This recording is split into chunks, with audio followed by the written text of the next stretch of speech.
Hello everyone, my name is Shao Wenzhe. Today I'm going to act as the Education Minister of Uganda in order to help it achieve some goals.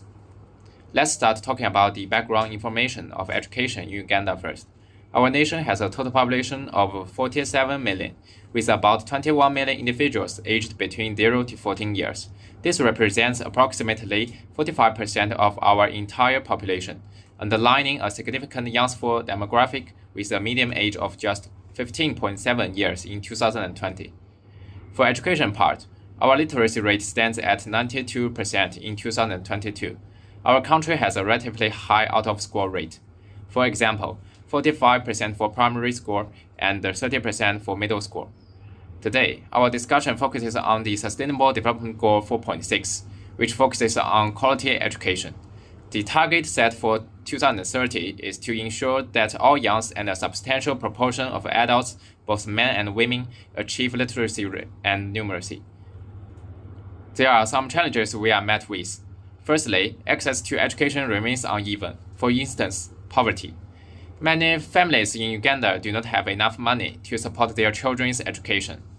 The second challenge is teacher shortage. The number of teachers is not sufficient in Uganda. This is shown by a high student-teacher ratio. This ratio refers to the number of students a teacher needs to teach. Intuitively, the larger the student-teacher ratio, the lower the quality of teaching the students would receive, since a teacher could not care so many students at a time.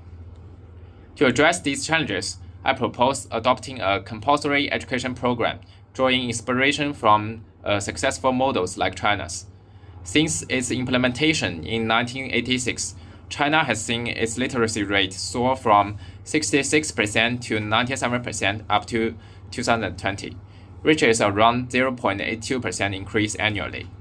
The benefits of such a program include providing more educational opportunities for children from poor families and motivating more teachers to come by increasing salaries. Additionally, decreasing the student-teacher ratio will enable more personalized and effective teaching, laying a stronger educational foundation for our children. This slide shows the overview of our country's budget for education. So the total amount is around $1.2 billion and $1.05 billion is used for this program. How do we get this result? Let me show you the calculation. By comparing with the budget used by China, we compared the GDP per capita of China and Uganda to get the estimated amount of budget we needed.